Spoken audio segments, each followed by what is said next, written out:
Well, the two big points that he needed to make to his audience, his constituents, other world leaders from the US, Japan, and India, uh, the two big points were, number one, to register that there was a new government with a new message on the priority of climate change and climate change action, and two, to affirm that the new government of Australia would be as resolved um, as the old government on the question of China, because the Quad, of course, only exists to balance those four democratic Indo-Pacific nations against China's power. So that's the whole point.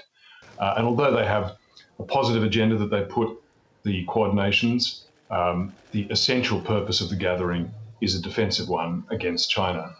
And Albanese carried off those two objectives. He talked in committed terms with Joe Biden and the other leaders about Australia's new climate change commitment, and that removed a very big obstacle to better relations between the Australian government and the Biden administration, because climate change was a big domestic commitment of Joe Biden's.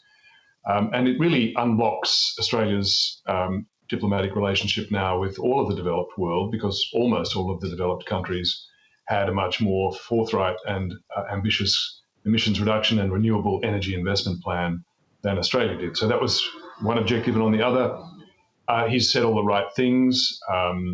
He's been firm in essentially reaffirming Australia's position on China, saying that he had no particular concessions to offer, that it was China that had changed, not Australia, essentially putting the onus on Beijing to make any adjustments if they want to recalibrate any of the sanctions that they've applied to Australia.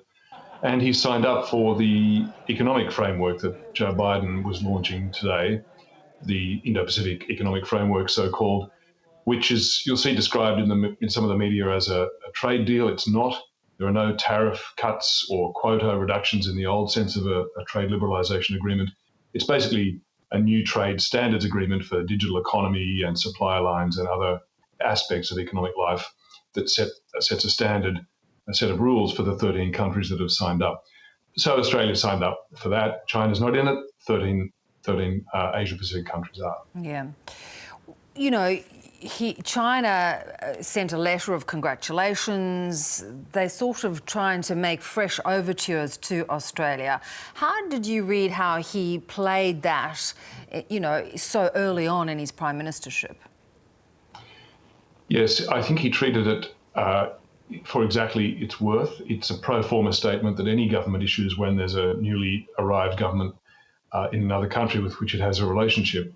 And he gave it a pro forma response, which was nothing's changed. The more interesting test will come in the weeks ahead, I think, not because some people in the coalition said Albanese will be tested because China will muscle up to Australia to see whether he has the fortitude to deal with a threat from China. But it's actually, in the way I'm seeing it and hearing, it's going to come the other way. China is looking for some sort of concession from Australia in return for which it can offer a concession, and they can, both sides therefore, step back from the standoff that's developed in the relationship in the last 3 years. Quietly, unofficially around Canberra and other cities, the new Chinese ambassador and his offsider have been talking to people, trying to get the message unofficially to the Labor Party that they are interested in a rapprochement, a reset of some sort.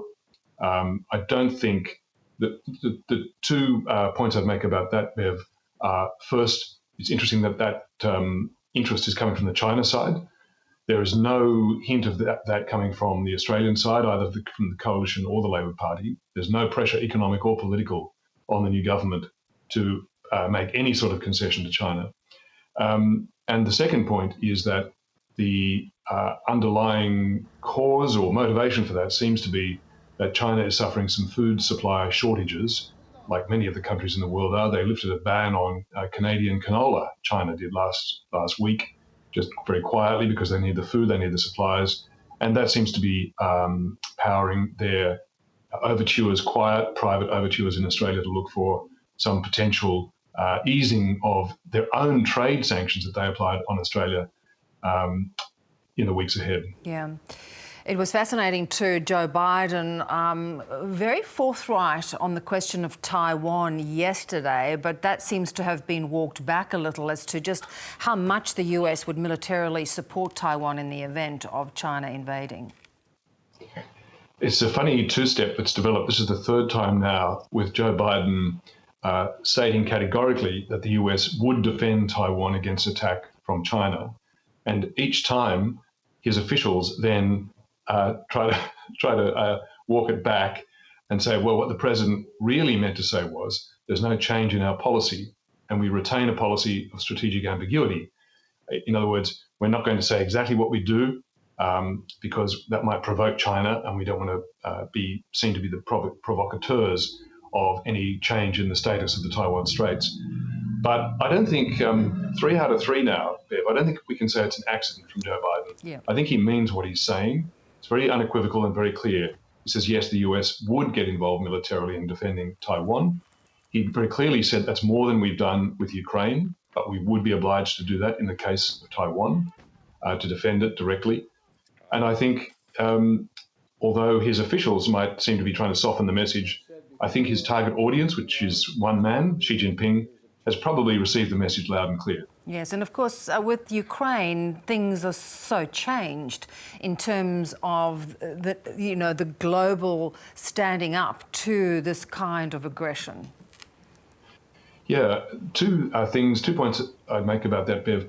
One is that Joe Biden has been very clear-cut in committing political, economic and military support for Ukraine, but very firmly from the outset ruling out getting involved in any direct combat confrontation with Russia. He's been very clear and he's kept to that very firmly, even as he's cranked up all the other elements of support. And second, this on China, the China aspect being very clear that he would, in fact, be prepared to get directly involved in a shooting war with China. And this is consistent with the defense strategy doctrine spelled out by both the under the last Trump administration, Trump's last national security policy, and also the current thinking in the Biden administration from strategy policy officials who have the same essential policy, and it's this, that the US will not get involved in a kinetic war with Russia because it is, quote, husbanding its resources for the main fight to come. The main fight to come being China. They see China as a much bigger and more serious threat, that there's only one country in the world capable of generating enough GDP, enough massed economic power to challenge the US for global supremacy, and that's China.